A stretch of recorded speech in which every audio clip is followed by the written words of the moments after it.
And in 1215, I think it was June, was it June? Yeah, June 15, 1215, in medieval England, King John is being forced by his nobles to sign this. It's called the Magna Carta. And if you guys know, this is a famous document. And the intention, these nobles are making him sign this, and there's checks and balances are put into place which challenge him from ruling with unlimited power. Kings of England were no longer above the law after they signed this. And eventually this causes a chain effect, or cause a, chain reaction. And what happens is eventually democracy rises up out of this. And so a lot of the countries that we have democracies come from, this is a milestone where a king was released from his power. And it was really good for Britain, and Britain prospered under the changes, and eventually people became more free and independent, and there was a spirit of hope for the future and the belief that they weren't bound anymore by this unlimited king. And this is called absolute monarchy, when a king completely dominates every aspect of his people's lives, and they have no say in that. And I don't know about you, but I would rather live in Canada than in North Korea. Anybody else? Even Iran or Pakistan. I see some hands saying, yes, I would rather live in Canada than those three countries. I don't want to have a leader who meddles with my personal life and the little details. I want to be able to have the freedom. But the question is, when it comes to God, is absolute monarchy detrimental to, or is it necessary for human flourishing? And I want to show you something really crazy in here, especially if we start to see the Old Testament. What Jesus is coming to do is it flies in the face of what we think a good God would be, but it's actually the way that we actually become the most happy. Because we've been taught in our world that self-rule and self-reliance is the key to a happy life. But we're going to see something that Jesus appeals to us in a certain way and says, I have something better for you. But King Jesus, does he come to us to rule humanity as an absolute monarch, or does King Jesus respect our dignity and our right to self-determination? Does he set limits on how much of our life he wants to control and meddle with and get right in there in the dirt with us and investigate and heal? Or does he want us to say, I've freed you to be a law unto yourself? I want to show you from the Bible that when it comes to King Jesus, we're going to be the most satisfied, we're going to be the most free, we're going to be the most flourishing when we recognize that he loves us enough to actually want to meddle in every area of our life. It's for our very benefit. It's not something we need to get cringy or cranky about. It's actually something we need to celebrate. And so I sent out an email with some different stuff to check out. If you haven't, that's okay. But we're going to be looking at this story. I'm going to go into story mode in a couple minutes here. But if you get a chance, go home and read Exodus 24, Exodus 34, and Exodus chapter 40, because there's what's called echoes. There's all these echoes and imagery in the story we're about to talk about, that if we don't see those, we're going to miss the whole point of what's really going on here. And so I just challenge you to take time to look at the story behind the story. It's kind of like an origin story that all these movies are making now. They're prequels about what's really going on in our story. And so Jesus, it says here in our passage that 6 days later, Jesus takes Peter, James, and John up the mountain. And if you look in Exodus 24, 6 days after King Yahweh confirms his covenant with his people and says, I will be your God and you will be my people, 6 days later, he invites Moses to come up into the mountain with him and experience his glory. And 6 days before this, Jesus had said to them, if anybody would want to come after me, if anybody would like to have me as their king, and Jesus is saying, I want to become the king of your soul. I want to be the rescuer from your Egypt. And so now Jesus is taking the leaders of this new covenant up on the mountain with him to give them his holy law the way that God did with Moses. And so as Jesus and his disciples reach the top of the mountain, something happens that none of them would have ever prepared for. Jesus separates himself from them and his appearance begins to change. It begins to morph. It begins to transform before their very eyes. And it's as if there's this bright light that's contained within him and it's being held in by his skin. It's like when you take a flashlight and you put it up against your hand and the back of your hand glows red and orange and there's this light that's starting to pulsate inside of him. And eventually it starts to break forth and there's rays of light and they're shining out of his face. His whole clothes, everything is bright, but it's his face that they can't even look at. It's like when you turn on the light, or your kids turn on the light in the middle of the night, and there's lights shining, and you feel like you're on an operating table, and you're like, why did you turn the lights on? And your eyes hurt, and you have a headache, and there's this light. They can't look away, but if they keep looking at it, it feels like it's burning into their very soul. All the things that they've thought about this man are different now. In his light, these three disciples are seeing light. In his presence, they see their inadequacy. They just see that although he is one of them, he's not one of them. All their doubts about his abilities and his knowledge and his authority are exposed. Why did we ever doubt him? Why did we ever question his perspective? In this moment, all things are changed. In this moment, time stops, and all things are put into their proper perspective. If you remember the similar story of Israel and their God, how Moses met God on the mountain, we see what's going on here. That Israel was terrified of the glory of God. Here's the absolute monarch of the universe giving his demands to his rescue people. And if you remember in the Old Testament, it says that you will be my God, and you will be my people, and I will be your God. And if you obey me, all that I command you, I will bless you, and my face will shine upon you. And this echo is ringing in the ears of these disciples. And then the disciples realize that there's two famous heroes standing beside Jesus. So just think about this. If you were growing up, you've heard all these stories about Israel. You've heard these stories about Moses and Elijah, and here they are on Jesus' left and on his right. These are the greatest of Israel's prophets, and they stand before him.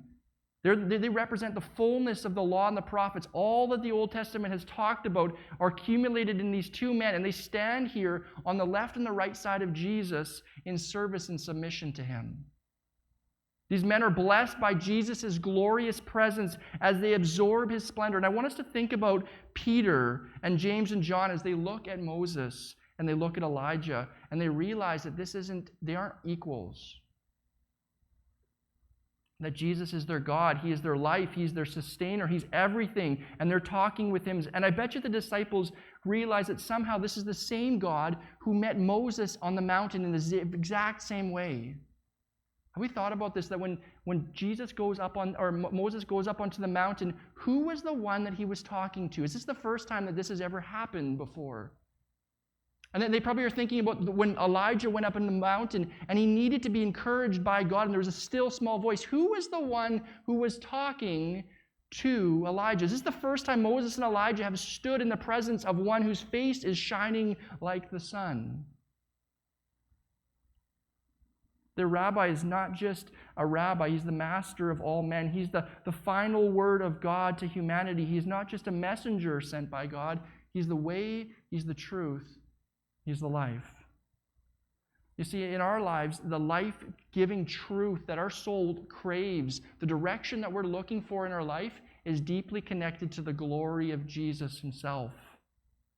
We don't need to question this king. We don't need to question the treasures of wealth, that he understands all things, and he understands Moses, he understands Elijah, and Peter, James, and John are just standing there baffled. And Peter's full of joy, and he's looking at the joy of Moses and Elijah who are feeding off of Jesus' glory. It doesn't say their faces are shining, it says his is. And listen to Peter. Master, this is wonderful that we are here. This is beyond anything that we've experienced. So I want to build some shelters. I want to build some tents or booths. I want you to live in one. I want Elijah to live in one. And I want Moses to live in one. And I don't know what Peter's thinking. Is Peter saying, is he thinking Jesus is going to rule the world from this holy mountain and Elijah and Moses will be his main sidekicks? This is where the army will start. This will be the throne room. This will be the palace. This is where it all begins. So I will start by getting it started with some construction. That's what I'm going to do. But when we're truly, truly, truly in the presence of God and we comprehend glory, it's wise for us to just be silent and to receive. So in Ecclesiastes 3, verses 1 to 5, it says, when we are actually in the presence of God, we need to have the presence of mind to realize who we're standing before. and that we need to just be quiet because he is the one with infinite grace. He is the one with infinite glory that wants to pour it into our soul. And if we're just yapping and trying to be the one leading and narrating the moment, we're going to miss the power and the life-giving love that he wants to give us. And so Peter is all excited and he's overwhelmed by the presence of God. And sometimes I think we do this when we're in God's presence. We're awkwardly trying to attempt to return the favor or pay Jesus back. Or sometimes we're trying to impress him in our gratefulness. And I think, Peter, you just need to be quiet and you need to receive from your master. And so Peter is all excited, but he gets interrupted by something else. There's powerful light that starts to shine on the mountain, and it's this equal in brightness with Jesus' face, but this cloud that comes takes over the entire top of the mountain.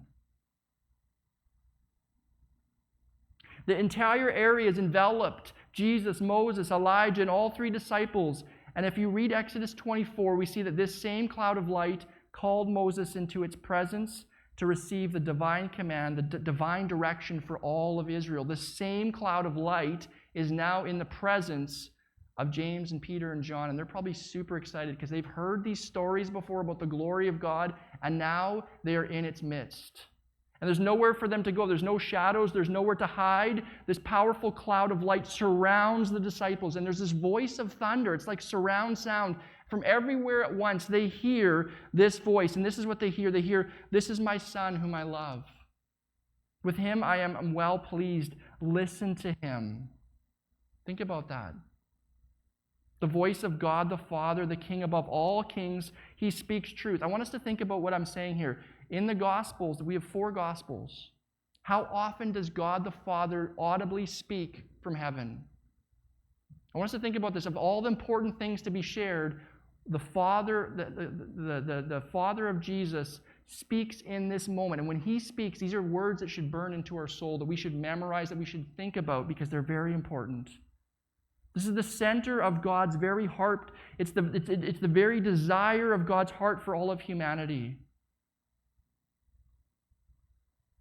And so I want us to think about this. If you're wondering with your own life, what is God's will for my life? You should probably start with this verse, because this is the voice of God the Father speaking about his Son. And so just as God authoritatively spoke out of a cloud, giving of a light of Moses, saying the 10 Commandments, now God the Father speaks from the same cloud, and this is what he says. "Here in the Son of mine I place all authority, all life-giving transformation that your soul craves. It flows out of your obedience to this King."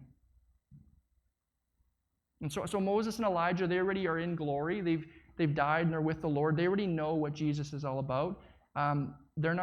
This voice isn't to teach them. It's to teach the disciples, and it's to teach us. We need to actually listen to Jesus out of the faith of who he actually is. And this all comes down to trust. That Jesus is the absolute monarch. That means that he unquestionably rules over the entire universe, and that he can't be challenged, or he can't be corrected, he can't be influenced, he can't lose authority. He is the one that our souls actually long for leadership.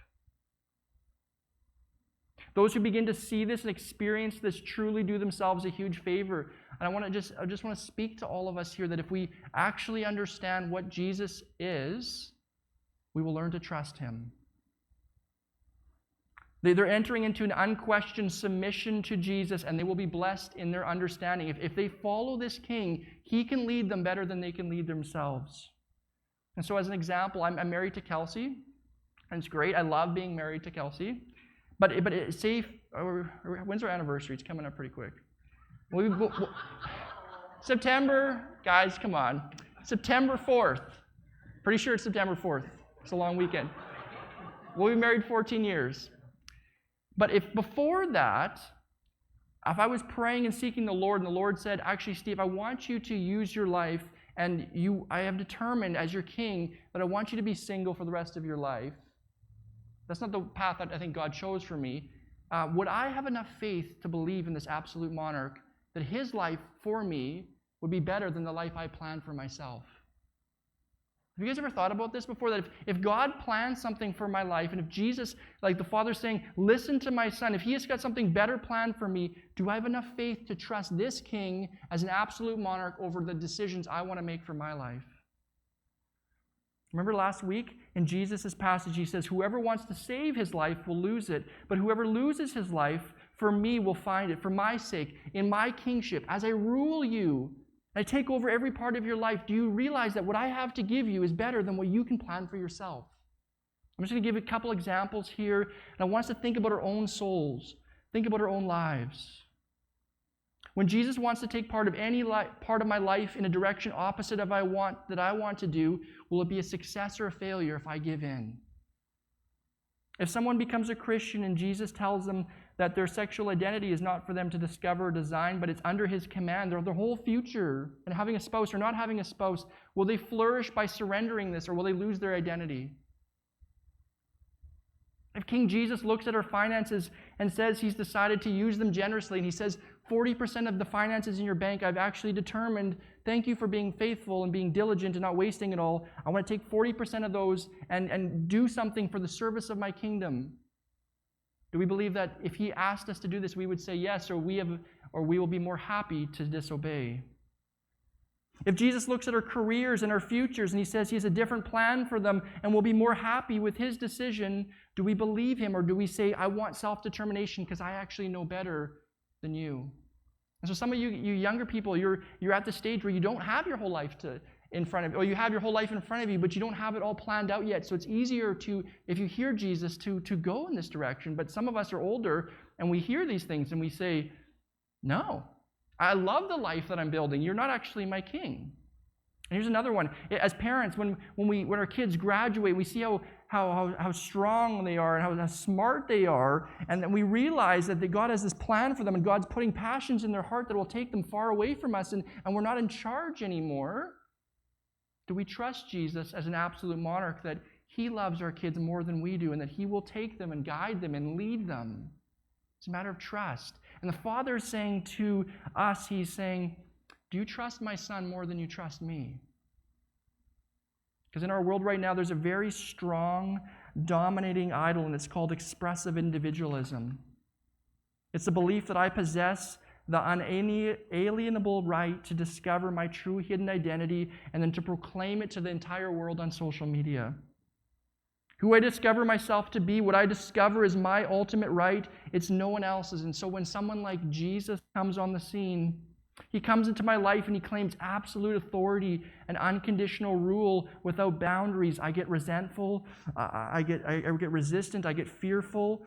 But what if this idea of expressive individualism isn't actually joy-producing? It's not actually the thing that my soul deep down actually craves.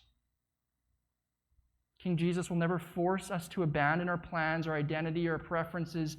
But if you refuse His all-pervasive glory and love for your life, that He might know more about where He wants you to go than where you want to go, you might be throwing your life away. And so Abraham, I don't know how to pronounce that. Kuyper. He's from Netherlands, so you should know his name. He's from Kuyper. Abraham Kuyper. He was the prime minister of the Netherlands, and this is what he says: there is not a square inch in the whole domain of our human existence over which Christ, who is sovereign over all, does not cry mine. And some of us, we hear that and we get super scared, we get kind of nervous, and we think, who is this Jesus? But we need to recognize that His heart is different than the dictators or the tyrants or the leaders who would talk like this. This is a different type of king. King Jesus is not a prime minister who we can outvote in 4 years. He's an absolute monarch who's coming to take over every square inch of your life, just like He did with the people on Mount Sinai, because He loves you and He's got something better. Have we come to realize that the same God of Israel is now on the mountain with Peter, James, and John, and He's saying, I'm here to take over all of it. And this is the best news you could ever hear. So back to our story. The disciples are overwhelmed and they're terrified in the presence of glory. But in verse 7, Moses and Elijah are gone. This powerful cloud is gone. Jesus' face doesn't look like the sun anymore. It's just regular old Jesus. And he comes up to them.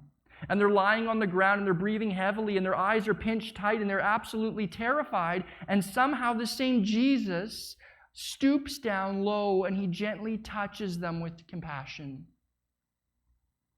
And then he says to them, "Come to me, don't be afraid. I'm the same Jesus who eats with you and talks with you and shares all of life with you. I'm the same Jesus who will lay down my life for you and die in your place as a slave.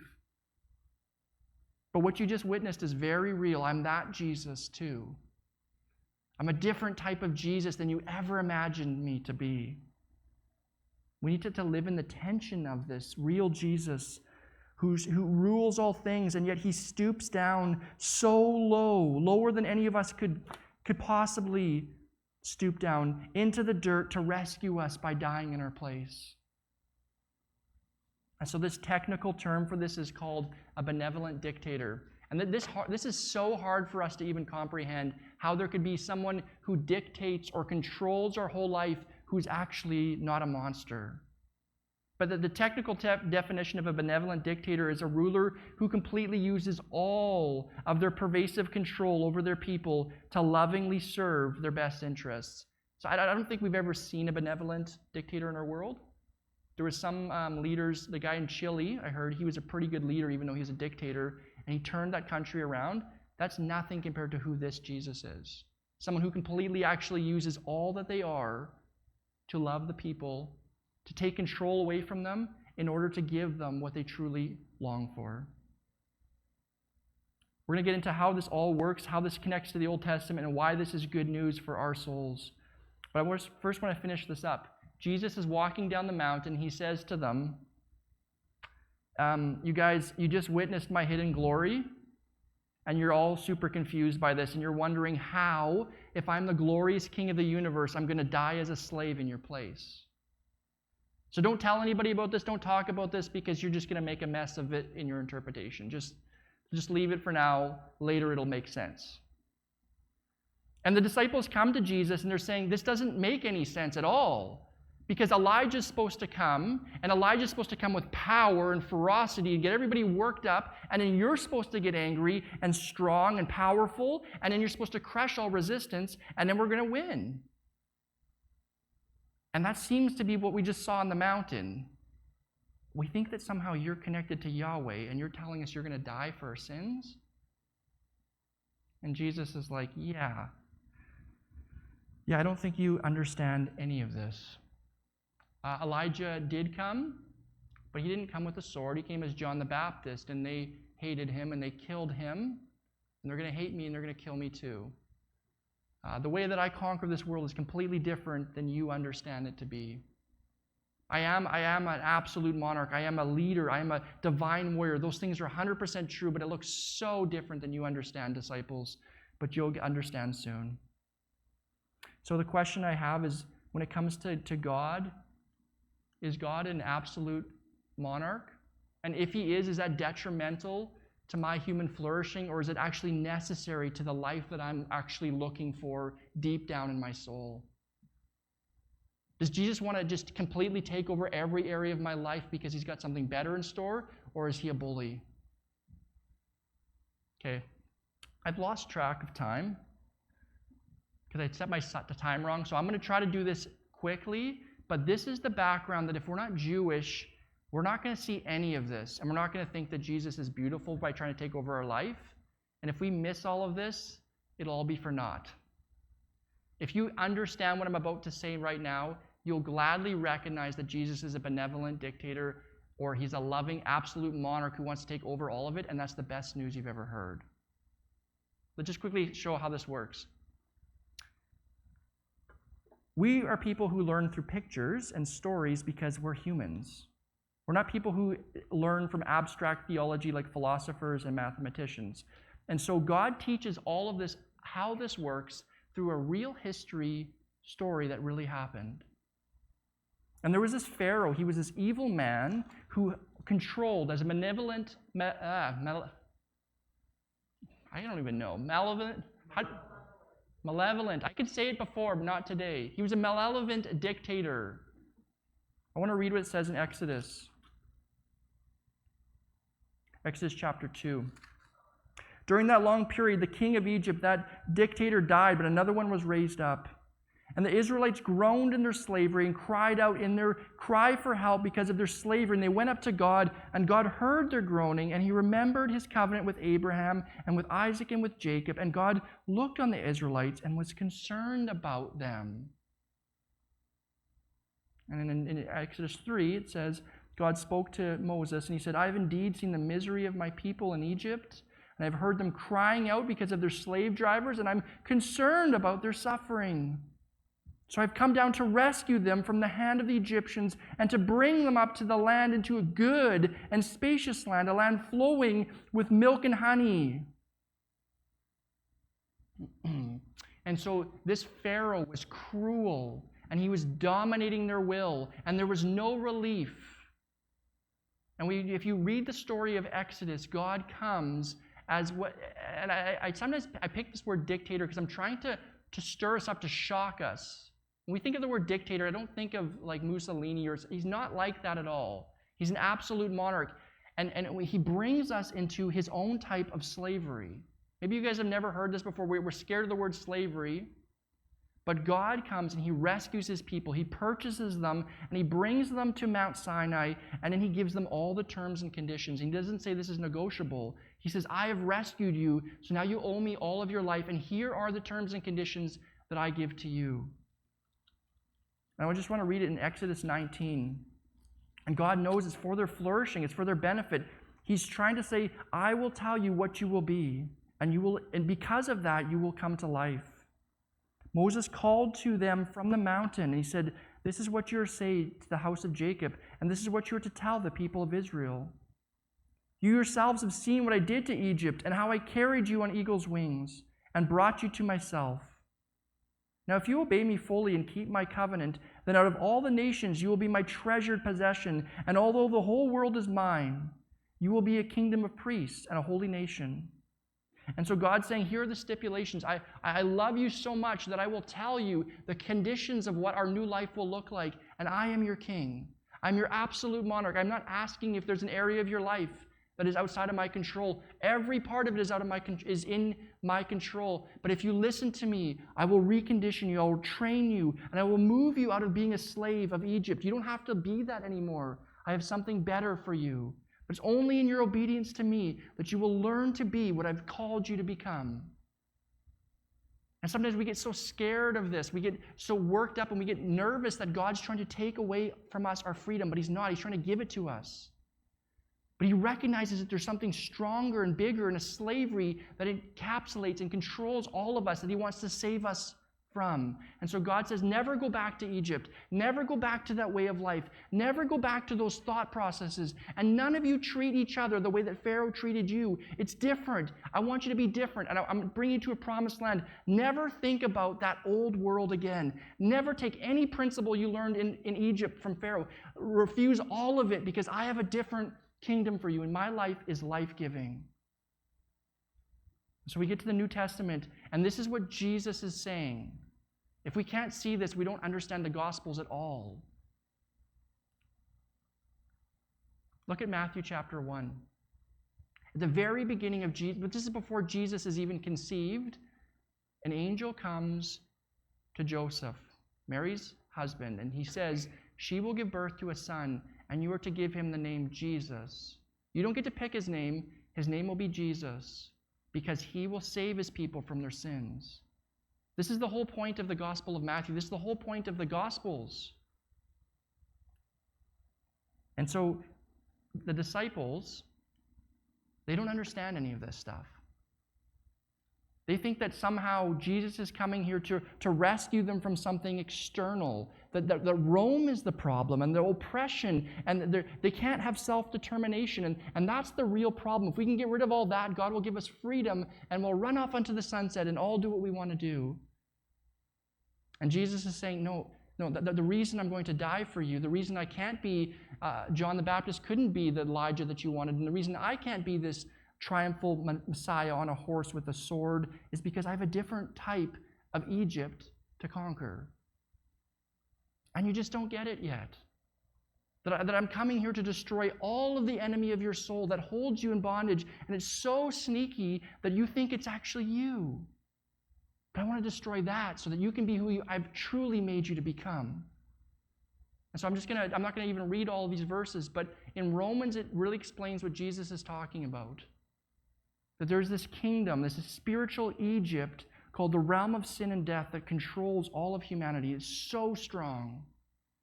And God says that I have to save you from this kingdom and bring you into the kingdom of the Son that I love. And whenever you refuse my absolute monarchy over your life, you're not getting your own freedom and self-determining. You're actually going back to Egypt. And Jesus is saying, but you guys just can't see that. You can't see that when I tell you to do something, disciples, Peter, and you do opposite, you're not going to freedom, you're going back into Egypt. And I love you so much, the Father wants to save you, and He needs you to listen to me, because I have a different kingdom. And so the Bible is really clear on this. The number one term in the Bible says that Jesus is our master, He's our Lord, and it says of us that we are His servants or His slaves, and in the Greek that's doulos. And so God's saying that actually all of your life, all the freedom, all the joy that you have comes when you let Jesus be the absolute monarch that your soul actually wants, and not to be scared of that, not to hide from that, not to think that if I give Him control, that He's a tyrant that will take over, but then actually freedom will come. And I will move out of that kingdom fully and enter into a kingdom of life and peace. And so this phrase down here by this Netherlands Prime Minister is good news, that there is not a square inch of the whole domain of our human existence over which Christ, who is sovereign over all, does not cry mine. There are only two kingdoms in this world. There's the kingdom of darkness, there's the spiritual Egypt that will enslave us and control us and turn us into something that we don't want, and there's the kingdom of the Son that He loves. I'm just going to read it out of Colossians, and then I want to end this. This is what it says in Colossians. For He has rescued us from the dominion of darkness, and He has brought us into the kingdom of the Son that He loves, in whom we have redemption, the forgiveness of sins. So all of us today have the choice to make, that if we want to believe the world about expressive individualism, that my right to be who I want to be and discover who I want to be and throw off all shackles is actually completely a deception.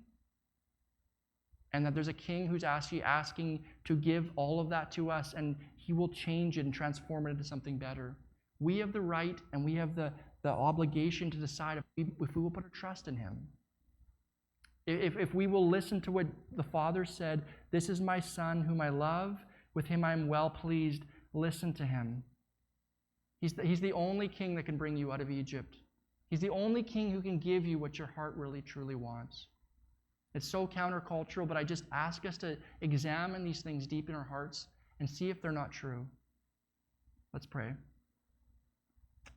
Dear Father, I just pray that You would help us as we think about this upside-down kingdom, that you actually, Your Son wants to meddle in every part of our life.